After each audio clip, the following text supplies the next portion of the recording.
To. Exercise एक हमने खत्म कर ली थी। एक्सरसाइज टू अब पढ़ेंगे जिसका नाम है बहुपद, जिसको अंग्रेजी में बोलते हैं पॉलिनोमियल। तो देखो बहुपद,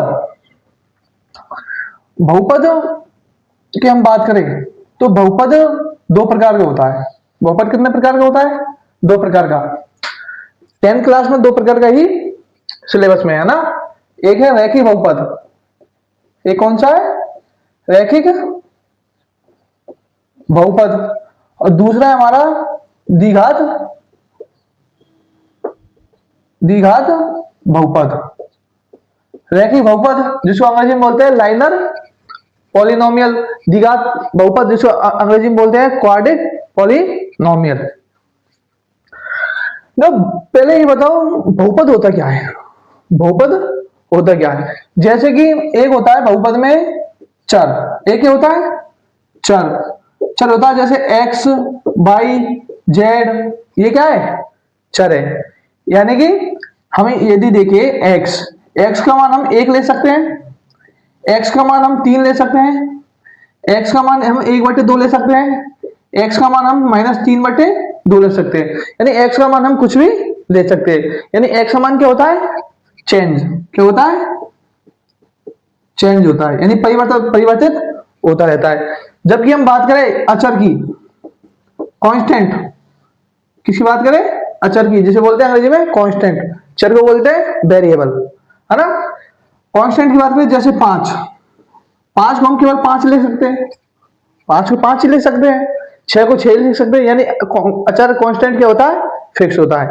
यानी चर परिवर्तित होता है और अचर क्या होता है? फिक्स होता है। बेटा जो चर, देखो दोस्तों, जो चर और अचर दोनों के कॉम्बिनेशन से, दोनों के कॉम्बिनेशन यानी कि दोनों के संयोजन से क्या बनता है?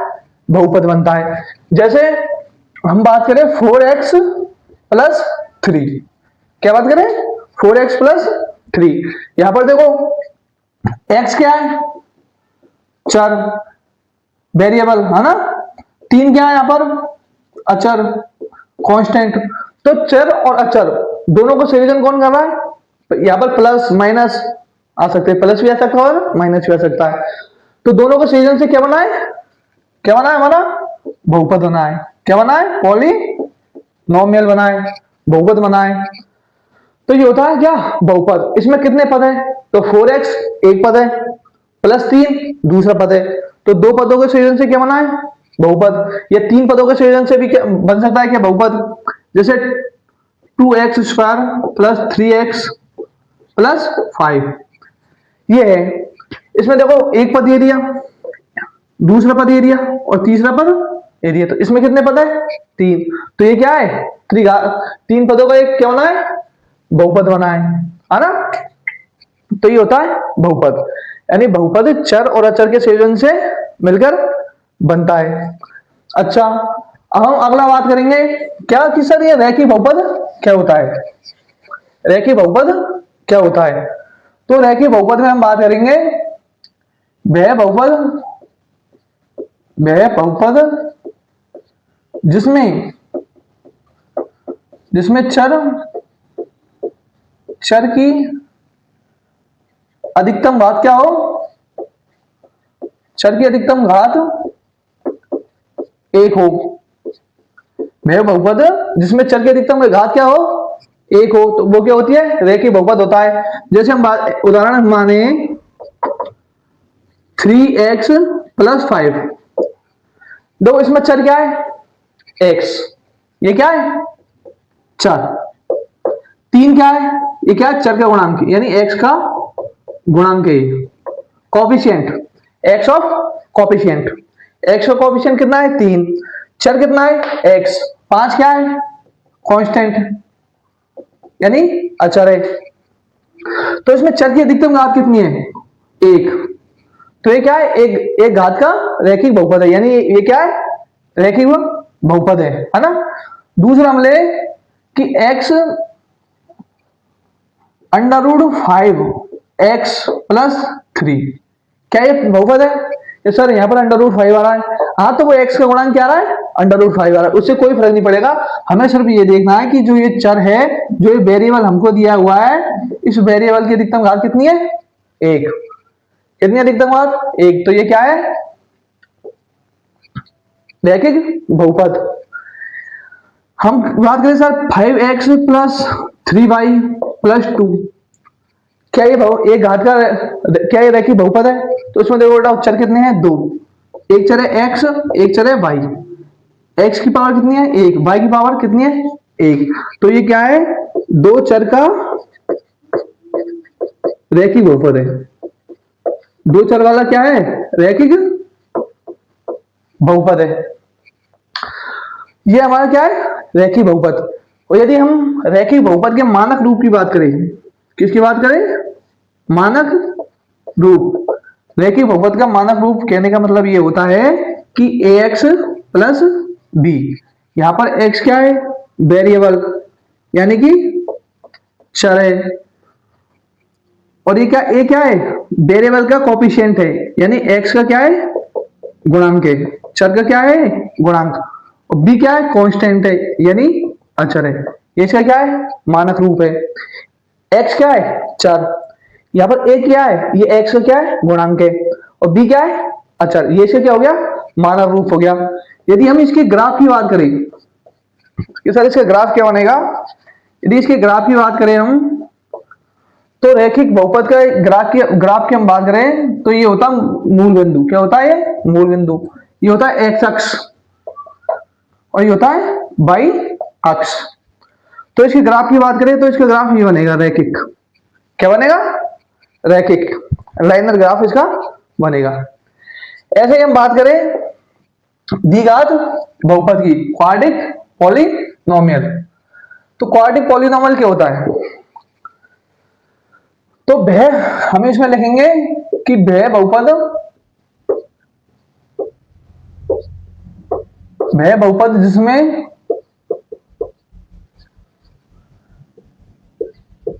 बहुपद जिसमें चर की अधिकतम घात कितनी हो? दो हो। वह बहुपद जिसमें चर की अधिकतम घात कितनी हो? दो। तो चर की पावर कितनी होनी चाहिए? दो। तो वो क्या है? द्विघात बहुपद है। जैसे हम उदाहरण के लिए देखें तो 2x square plus 5x plus 3, 2x square plus 5x plus 3, इसमें चर क्या है? x। x की अधिकतम घात कितनी है? यहाँ पर दो। यहाँ पर कितनी है x की घात? एक। तो हमको अधिकतम घात लेनी है, तो अधिकतम घात कितनी है? दो। तो इसके ये कौन सा है? द्विघात बहुपद है। ठीक। जैसे एक ले हम under root 2x square plus 1/5 x plus 1/7। क्या ये द्विघात बहुपद है? क्या ये द्विघात बहुपद है? तो हम बोलेंगे सर हमको अंडर रूट से कोई मतलब नहीं है, ये तो इसका एक्स स्क्वायर क्या है? गुणांक है। तो x की घात कितनी है? दो। यहाँ पर x की घात कितनी है? एक। और ये क्या है? कांस्टेंट। तो हमें चर की घात क्या मिलती है? दो। तो ये हाँ हम बोलेंगे ये क्या है? द्विघात बहुपद है। जैसे हम बोल दें कि सर आप बताओ कि 1/2x square plus 5x plus 3 के द्विघात बहुपद है। तो इसमें x की घात दो है, लेकिन ये क्या है? बटे में। ये क्या है? बटे में। तो हम इसको क्या बोलेंगे कि ये द्विघात बहुपद नहीं है। ऐसे बोल दे 1/x minus 7 x square minus 7, क्या ये द्विघात बहुपद है? तो ये भी क्या नहीं है? द्विघात बहुपद नहीं है। ठीक है। अब देखो ये क्या है? X square. ये क्या है? दो क्या है यहाँ पर? एक्स स्क्वायर का कोफिशिएंट है, यानी गुणांक है। किसका? एक्स स्क्वायर का। ये 5 है, ये क्या है? एक्स का गुणांक है। 5 क्या है? एक्स का गुणांक। और ये 3 क्या है? अचर है, कांस्टेंट है। एक। तो ये क्या है? हमने देखा था क्या? द्विघात बहुपद। द्विघात बहुपद समझ में आया? कोई दिक्कत? अरे रैखिक बहुपद वो होता है जिसमें सर चर की घात कितनी हो? अधिकतम घात एक हो। और द्विघात बहुपद वो होता है जिसमें चर की अधिकतम घात कितनी हो? एक से अधिक, यानी दो हो, है ना। और यदि तीन हो तो वो होता है त्रिघात बहुपद, जो कि हमें 10वीं के सिलेबस में नहीं है। तो ये हो गया। इसका मानक रूप की बात करें कि सर इसका मानक रूप बताओ। द्विघात बहुपद का मानक रूप क्या होता है? तो द्विघात बहुपद का मानक रूप होता है ax square plus bx plus 3। A X square plus B X plus C, ये इसका क्या होता है, मानक रूप होता है ना। अब यहां पर देखो ये एक्स स्क्वायर है ना, ए क्या है, ए एक्स स्क्वायर का क्या है, कोफिशिएंट है, एक्स स्क्वायर का कोफिशिएंट यानी गुणांक है। और यहां पर बी है ना, ये बी, ये एक्स का गुणांक है। और सी क्या है, अचर पद है, यानी ये क्या है, कांस्टेंट है। ठीक, तो इसका मानक रूप ही हो गया A X square plus B X plus C, ये इसका मानक रूप होता है। यदि हम इसके बराबर में जीरो लगा दे तो वो क्या बन जाएगा, फिर समीकरण बन जाएगा। क्या बन जाएगा, समीकरण। बहुपद में बराबर में जीरो नहीं लगता है, और यदि बराबर में जीरो लग जाए तो फिर वो बहुपद नहीं होता, वो क्या बन जाता है, समीकरण बन जाता है। ठीक है, ये बहुपद और समीकरण में, इक्वेशन में अंतर है ना। यदि इसकी हम ग्राफ की बात करें, यदि हम इसकी क्या ग्राफ की बात करें, तो इसके ग्राफ होता है, ये होता है वाई अक्ष, ये होता है एक्स अक्ष, ये होता है एक्स एक्स डैश, इसको एक्स अक्ष बोलते हैं। और ये होता है वाई वाई डैश, इसको वाई अक्ष बोलते हैं। और ये होता है मूल बिंदु जीरो, है ना। तो इसकी ग्राफ की बात करें तो इसका ग्राफ बनता है बेटा ऐसे, ऐसे से क्या बनता है, ग्राफ, यानी परवलयाकार। कैसे बनना है, परवलय या परवलयाकार। इसे हम बोल सकते हैं अंग्रेजी में पैराबोलिक, पैराबोलिक। ये ऐसे भी बन सकता है, ये ग्राफ ऐसे भी बन सकता है, ये ग्राफ ऐसे भी बन सकता है, और ये ग्राफ ऐसे भी बन सकता है। यानी कैसे बनेगा ये, परवलयाकार। तो ये हो गए हमारे रेखीय बहुपद। और तो क्वेश्चन दिया है किसी बहुपद px के y बराबर px, y बराबर px के ग्राफ के नीचे दिए गए हैं, ग्राफ नीचे दिए हैं, इनके प्रत्येक किस तरह संयोजकों की संख्या ज्ञात करनी है। हमें ज्ञात करनी है, संयोजकों की संख्या ज्ञात करनी है ना। तो फाइंड ऑफ जीरोस ज्ञात करने के लिए संयोजकों की संख्या हम कैसे ज्ञात करती है, वो देखो नीचे, संयोजकों की शून्यक ज्ञात करना। शून्यक हम कैसे ज्ञात करते हैं, शून्यक ज्ञात करना, फाइंड द जीरोस। तो शून्यक जैसे एक हमारा बहुपद है x माइनस 9, एक्स माइनस 9, ये क्या है, बहुपद है। तो हम इस चर का मान क्या रखे कि इस बहुपद का मान जीरो हो जाए। तो हम यदि हम x बराबर 9 रखे, x बराबर 9 रखे तो 9 माइनस 9 क्या जाएगा, जीरो आ जाएगा। क्या जाएगा, जीरो। तो हम कह सकते हैं कि इस बहुपद में x बराबर 9 रखने पर, x का मान 9 रखने पर बहुपद क्या हो रहा है, जीरो हो रहा है। ऐसे ही हम एक ले 2x माइनस 3, 2x माइनस 3, इसके शून्य ज्ञात करने हैं। तो ये देखो, ये जो चर है इसका मान क्या रखे कि ये बहुपद जीरो हो जाए, कि सर हम यदि x बराबर 2/3 रख दे, x बराबर क्या रख दे, सॉरी, x बराबर 3/2 रख दे, तो 2 गुणा 3/2 माइनस 3, 2 से 2 कट जाएगा, 3 माइनस 3 क्या हो जाएगा, जीरो हो जाएगा। तो x का मान, x बराबर 3/2 पर क्या है, बहुपद शून्यक है। तो ये x बराबर 3/2 से क्या हो गया, शून्यक, और x बराबर 9 इससे क्या हो गया, शून्यक। तो सर ऐसे तो थोड़ा कठिन होगा, तो हमें शून्य ज्ञात करने का एक डायरेक्ट तरीका है कि कुछ भी दिया है 7x माइनस 8, इसको बराबर में जीरो के बराबर में लिख लो। इसको बराबर में जीरो के बराबर में लिख लेंगे तो 7x माइनस 8 को उधर ले जाएंगे, प्लस में हो जाएगा, 8 बचेगा, x बराबर 8/7। तो ये इसका क्या निकल के आ गया, शून्यक। यानी किसी भी बहुपद का यदि हमें जीरो यानी शून्य ज्ञात करने हैं तो उस बहुपद को किसके बराबर में रख देंगे, हम जीरो के बराबर में रख देंगे, तो उसे क्या ज्ञात हो जाएगा, शून्यक। यदि द्विघात समीकरण में हो, यदि द्विघात बहुपद हो, तो द्विघात बहुपद का शून्य ज्ञात करने के लिए पहले उसको हम किसके बराबर में रखेंगे, जीरो के बराबर में, फिर उसके क्या करेंगे, हम गुणनखंड करेंगे, फैक्टराइजेशन, है ना। मैं अगली कक्षा में आपको सिखाऊंगा गुणनखंड कैसे करते हैं, ठीक है। तो ऐसे किसके क्या ज्ञात करेंगे, शून्य ज्ञात करेंगे। देखो ये ग्राफ दिया है, ये हमारा एक्स अक्ष, क्या है, एक्स अक्ष, ये क्या है, ऊर्ध्वाधर वाई अक्ष, ये एक्स अक्ष, ये वाई अक्ष, ये क्या है, मूल बिंदु 0 0। अब ये बताओ, ये लाइन, ये पी एक्स का मतलब क्या होता है, पी एक्स का मतलब, सर पी एक्स का मतलब, पी मतलब पॉलिनोमियल, पॉलिनोमियल यानी बहुपद, और एक्स क्या है, चर है। एक्स क्या है, चर, वेरिएबल। एक्स क्या है, वेरिएबल। ये पी एक्स का मतलब होता है ना।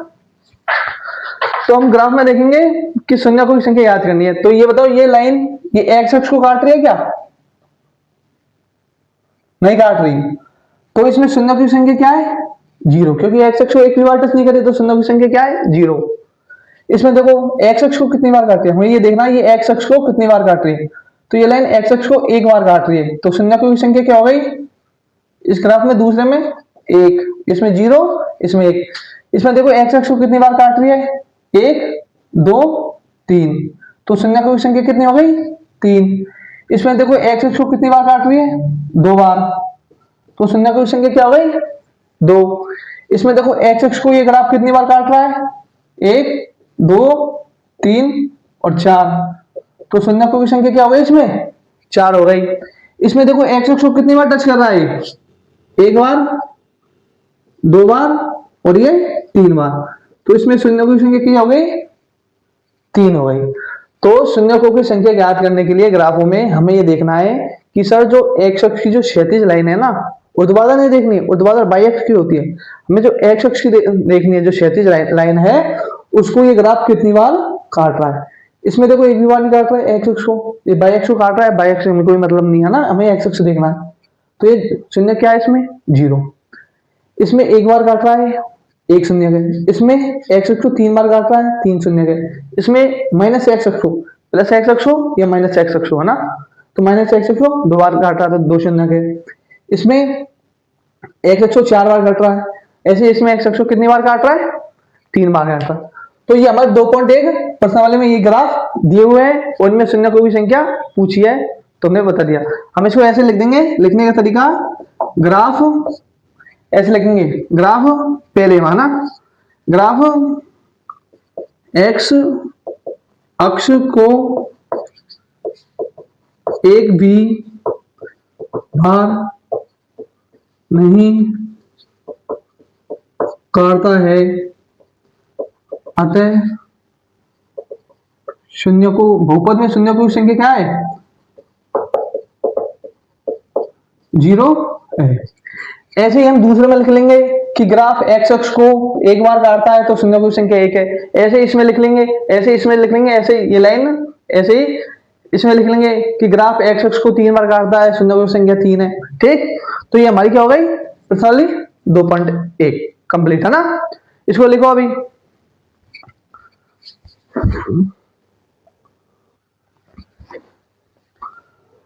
तो लिख लिया इसको। तो इसको लिखने के बाद 2.1 ये क्या हो गई हमारी, कंप्लीट हो गई। ठीक है, इसके बाद नेक्स्ट हम पढ़ेंगे प्रश्नावली 2.2। तो पहले प्रश्नावली 2.2 का बेसिक जानेंगे हम। क्या जानेंगे, 2.2 का बेसिक कि सर 2.2 में क्या है। तो एक मेरा होता है द्विघात बहुपद। क्या होता है, द्विघात क्वाड्रिक पॉलिनोमियल।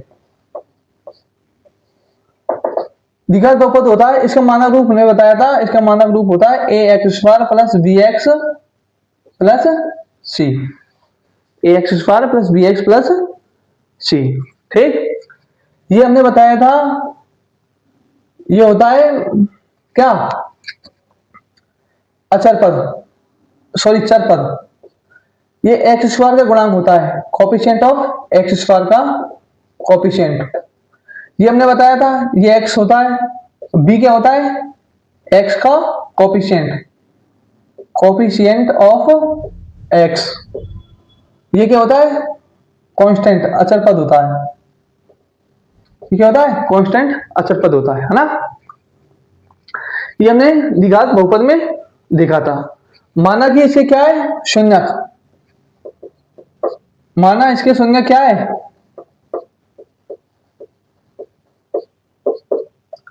एल्फा और बीटा है। माना कि इसके शून्य क्या है, एल्फा और बीटा है ना। इससे पहले द्विघात बहुपद में मैं आपको एक रिलेशन बताता हूं इंपॉर्टेंट, ये तो मैंने आपको बता दिया था, ये होता है, ये आप जानते भी हो इसके अलावा हम देखें कि बहुपद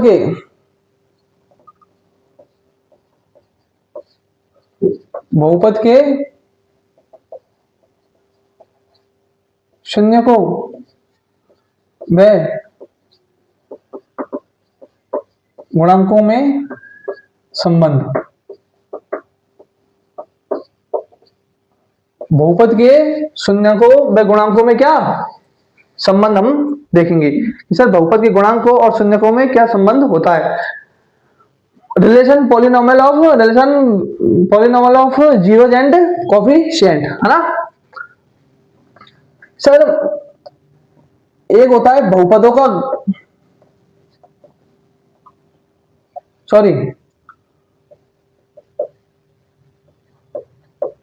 शून्यकों का योगफल, सम ऑफ जीरोज, ये होता है माइनस एक्स का गुणांक बटे एक्स स्क्वायर का गुणांक। माना शून्य कौन कौन से माने थे अभी हमने दिखाचरण में माने थे ना, क्या शून्य माने थे, अल्फा और बीटा, इनका योग करना है। तो अल्फा प्लस बीटा दो शून्य थे, अल्फा प्लस बीटा भी माने थे, तो शून्यकों का योगफल यानी दोनों को जोड़ दो बराबर किसके, माइनस एक्स का गुणांक। एक्स का गुणांक क्या था, बी माना था ना एक्स गुणांक, अरे A X square plus B X plus C, ये था ना हमारा। तो शून्य किसके क्या थे, अल्फा और बीटा, इसके दो शून्य थे। एक्स का गुणांक क्या था, माइनस एक्स का गुणांक बी था, तो माइनस बी हमने लिख दिया, माइनस पहले से एक्स का गुणांक क्या बी, और एक्स स्क्वायर गुणांक क्या था ए। तो ये हमारा क्या हो गया सूत्र, शून्य का कोई एक सूत्र हो गया, अल्फा प्लस बीटा बराबर माइनस बी अपन ए। ठीक, ऐसे दूसरा है शून्यकों का गुणनफल।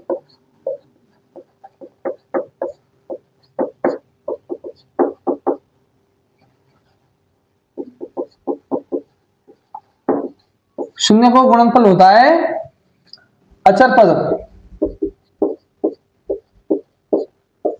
और बटे में एक्स स्क्वायर का गुणांक। अचर पद कौन सा है, अल्फा डॉट शून्यकों का गुणनफल यानी अल्फा इंटू बीटा, दोनों गुणनफल कर लिया, बराबर अचर पद क्या है सी, अचर पद क्या है सी, और एक्स का गुणांक क्या है ए। तो ये इसका क्या हो गया फॉर्मूला हो गया। ठीक है, बहुपद के शून्यकों का गुणनफल और योगफल दोनों का क्या है सूत्र है, जो कि इंपॉर्टेंट है। अब हम नेक्स्ट क्लास में 2.2 की हम बात करेंगे, ये सूत्र लगाएंगे और ज्ञात करेंगे। ठीक, आज के लिए इतना ही काफी, बाकी चर्चा कल, तब तक के लिए बेस्ट ऑफ लक, धन्यवाद।